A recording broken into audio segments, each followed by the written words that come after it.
ಎಲ್ಲಿ ದೇವ್ರು ಹೋಗೋದೆ ಯಾರು ದೇವ್ರನ್ನ ಅಟ್ಲೀಸ್ಟ್ ಇಲ್ಲಿ ಒಂದು ಕುಂಕುಮರಿ ಹಚ್ಚಿರಿ ಅಂತಾರೆ. ಯಾಕಂದರೆ ಇಲ್ಲೇನು ಶಿವನ ಸ್ಥಾನ ಇದೆ. ಏನು ನಿಮ್ಗೆ ನಮ್ಮ ಡಾಕ್ಟರ್ ಅಂತ ಮಂಜೆ ಲಘು ಲಘು ಆಪ್ರೇಷನ್ ಇರ್ತವೆ, ಈ ಕಡೆ ಯಾರು ಟೈಮ್ ಸಿಗ ಅಟ್ಲೀಸ್ಟ್ ಮುಂಜಾನೆ ಜಳಕ ಮಾಡಿ ಇಲ್ಲೇ ಒಂದು ಕುಂಕುಮ ಹಚ್ಚಿದ್ರೆ ಅದು ಹೋಗಿ ಶಿವನ್ಗೆ. ಯಾಕಂದ್ರೆ ನಮ್ಮ ಆತ್ಮ ಮತ್ತು ಪರಮಾತ್ಮನ ಅಲ್ಲಿ ವಾಸ ಪಿನೈಲ್ ಬಾಡಿನಾಗಿದೆ. ಆ ಪಿನೈಲ್ ಬಾಡಿನ ನಾವು ಆ್ಯಕ್ಟಿವೇಟ್ ಮಾಡಬೇಕಾದ್ರೆ ಇವ್ರೇನು ಮಾಡ್ಯಾರ ಇರೋಣವ್ರು ಭಾಳ ದೊಡ್ಡ ಪುಣ್ಯದ ಕೆಲಸ ಮಾಡ್ಯಾರ. ಈ ಸಂಸಾರ ವ್ಯಾಪ್ ಮುಂಜಾನಿಂದ ಸಂಜೆ ತನ ಇರ್ತದೆ. ಟೂತ್ ಬ್ರಷ್ ಅಂತ ರಾತ್ರಿ ಮಕ್ಕಳತನ ರೊಕ್ಕ ಬೇಕು, ರೊಕ್ಕ ಈಗ ಬಂಗಾರ ಧಾರಣೆ ಹೆಚ್ಚಾಗಿದೆ, ಅದು ಟೆನ್ಷನ್ ರಾತ್ರಿ ನಿಂತಿಗಿಲ್ಲ. ನಿಮ್ಮ ಸ್ವಾಸ್ಥ್ಯ ಎಲ್ಲ ಕೆಡ್ತೈತಿ, ಆಧ್ಯಾತ್ಮಿಕ ಆನಂದ ಏನೂ ನಿಮ್ಗೆ ಸಿಗಲ್ಲ. ಆ ಬಳಿಕ ಅವ್ರೇನು ಕಟ್ಟಿದ್ದಾರೆ ಅಲ್ಲೇ ನಮ್ಮ ಗುರುಂದು ಸ್ಥಾನ ಇದೆ. ಶ್ರೀ ರಂಗರಾವ್ ಮಹಾರಾಜ್ ಅವರು ಮೂರ್ತಿ ಸ್ಥಾಪನೆ ಇದೆ. ಎಷ್ಟು ಅವ್ರ ಮುಂದೆ ಕೂತು ಕಣ್ಣು ಮುಚ್ಚಿರ ರಂಗರಾವ್ ಮಹಾರಾಜ್ ಬೇರೆ ಇಲ್ಲ, ಶ್ರೀಕೃಷ್ಣನೂ ಬೇರೆ ಅಲ್ಲ. ಯಾಕಂದ್ರೆ ಶ್ರೀಕೃಷ್ಣನೇ ಜಗದ್ಗುರು ಇದ್ದಾನೆ.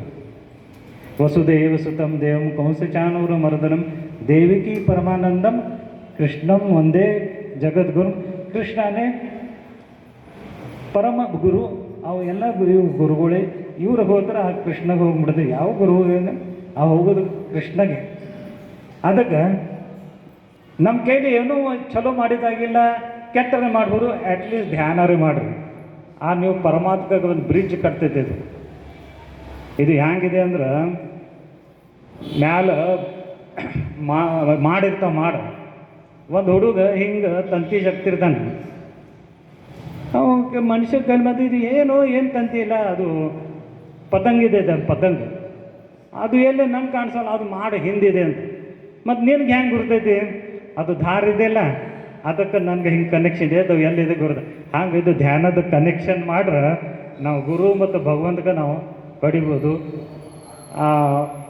ಇದು ಒಂದು ಅದರೊಳಗೆ ಅರ್ಥ ಇದೆ.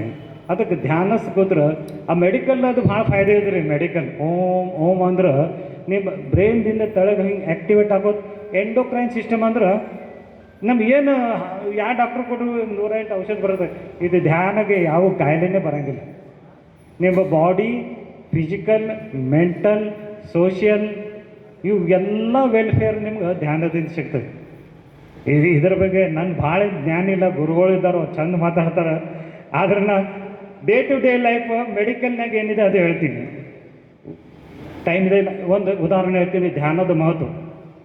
ಗುಜರಾತ್ನಾಗ ಫೇಮಸ್ ಕಾರ್ಡಿಯಕ್ ಸರ್ಜನ್ ಇವ್ರು ಡಾಕ್ಟರ್ ಮಂದಿ ಯಾಕೆ ನೋಡ್ರಿ ಜಗತ್ತಿಗೆ ಒಂದು ಖಾತೆ ಬೆಳೆದಿದ್ದು. ಅವ್ನು ಏನಾಗಿತ್ತು ರೀ, ಸಾವಿರಾರು ಹಾರ್ಟ್ ಆಪ್ರೇಷನ್ ಮಾಡೋಣ.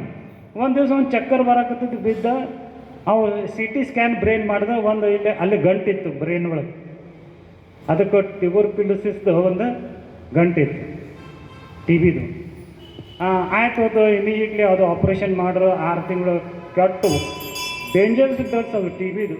ಎಲ್ಲ ರಿಯಾಕ್ಷನ್ಸ್, ಆ್ಯಸಿಡಿಟಿ ಇವು ಅವು ಭಾಳ ಭಯಾನಕ ತ್ರಾಸದು.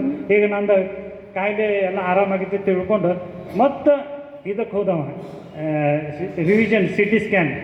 ಬೇರೆ ಕಡೆ ಏನೋ ಒಂದು ಗಂಟು ಹಾಕಿತ್ತು. ಅದೇ ಏನು ತಿಳ್ಕೊಂಡ, ಆಯ್ತು ಇನ್ನು ಮುಗೀತು, ನಾನು ಇನ್ನು ಹೋಗೋದು ಗ್ಯಾರಂಟಿ. ಅದು ಏನೋ ಒಂದು ನೆನಪಾಯಿತು. ಸಣ್ಣವಿದ ಇಂಥ ಗುರುಗಳು ಏನೋ ಒಂದು ಮಂತ್ರ ಕಲಿಸಿದ್ರು ಓಂಕಾರದು. ಅದರ ಅನ್ನೋನ್ನತ್ತ ಡೇಲಿ ಅದಕ್ಕೆ ಧ್ಯಾನ ಕೂತು ಅಲ್ಲಿ ಏನು ಟ್ಯೂಮರ್ ಇದೆಯಲ್ಲ ಅಲ್ಲೇ ಕಡೆ ಡೈರೆಕ್ಷನ್ ಮಾಡಿ ಅವೆಲ್ಲ ಎನರ್ಜಿ ಡೈವರ್ಟ್ ಮಾಡೋ ಧ್ಯಾನ ಕೂತು ಒಂದು 2-3 ತಿಂಗಳಾಗನ ಅವ್ನು ಭಾಳ ಹಣ ಮನ್ಸಾಕತ್ತಿದ್ದು. ಅವು ಮತ್ತೆ CT ಸ್ಕ್ಯಾನ್ ಮಾಡೋ ಅಲ್ಲಿ ಗಂಟೆ ಇಲ್ಲ. ಇಷ್ಟ ಧ್ಯಾನದ ಮಹತ್ವ ಇದೆ ರೀ. ಅದು ಪೂರಾ ಡಿಸಾಲ್ವ್ ಆಗಿ ಆರಾಮಾದ. ಅವಂದು 20 ಮಿನಿಟ್ ಇದ್ರ ಮೇಲೆ ಮಾತಾಡಂಗಿಲ್ಲ ಅಂದ್ರೆ ಡಾಕ್ಟರ್ ನಿಮ್ಮ ಅಥೆಂಟಿಕ್ ನಿಮ್ಗೆ ಗ್ಯಾರಂಟಿ ಇದೆ ಇದು ಧ್ಯಾನದ ಮಹತ್ವ. ಮತ್ತು ಧ್ಯಾನದ ನಶ ಹಿಂಗಿದೆ, ಅವು ಎಲ್ಲ ತಂತಾನೆ ಹೋಗ್ತಾವೆ. ಅದರದ್ದು ಒಂದು ಕಿಕ್ಕಪ್ ಮಸ್ತ್ ಬೇರೆನೇ ಇರುತ್ತೆ. ಯಾಕಂದ್ರೆ ನಾನು ಡೈಲಿ ಧ್ಯಾನ ಮಾಡ್ತೀನಿ, ಓಂಕಾರ ಸಾಧನ ಡೈಲಿ 38 ಮಿನಿಟ್ ಮಾಡ್ತೀನಿ. ಅಕಸ್ಮಾತ್ ಯಾವಾಗ ಯೂಶ್ವಲಿ ನಾನು ಮಾಡ್ತೀನಿ ಸಂಜೆಗೆ, ಮುಂಜಾನೆ ಟೈಮ್ ಸಿಗಂಗಿಲ್ಲ. ಅದು ನನಗೆ ಅನುಭವ ಇದೆ. ಒಂದೇ ಒಂದು ಇದಾರೆ. ಈಗ ಯಾವುದೋ ಒಂದು ಫಂಕ್ಷನ್ನಾಗ ಒಂದು ನಮ್ಮ ಗೆಟ್ ಟುಗೆದರ್ ಇತ್ತು ಕ್ಲಾಸ್ಮೇಟ್ಸ್. 30 ವರ್ಷ ಆಗಿದ ಮೇಲೆ ನಾವು ಭೇಟಿಯಾಗಿವಿ ರೀ. ನನಗೆ ಎಲ್ಲರೂ ಬಂದು ಪಂಡಿತ 30 ವರ್ಷ ಎಷ್ಟು ಚೇಂಜ್ ಆಗಿರುತ್ತೆ. ಅವ್ರೇನೋ ನೀನು ಏನು ಚೇಂಜ್ ಆಗಿಲ್ಲ ಅಂದ. ಹೌದೇನು ಏನ ಹೆಂಗಿದ್ದೀನಿ? ಹೌದು, ಯು ಕ್ಯಾನ್ ಮ್ಯಾರಿ ಅಗನ್ರು. ಇಲ್ಲ, ಇದರ ವರ್ಡ್ಸ್ ಯಾಕೆ ಹಿಂಗೆ ನೀ ಹ್ಯಾಂಗೆ ಮೇಂಟೈನ್ ಮಾಡಿ? ಇದು ಧ್ಯಾನದ ಪರಿಣಾಮ. ಅದಕ್ಕೆ ಫಿಸಿಕಲಿ, ಮೆಂಟಲಿ, ಬಾಡಿಲಿ, ಸೋಷಿಯಲಿ ಇವು ಎಲ್ಲ ಶಾಂತ ಆಗ್ಬೇಕಂದ್ರೆ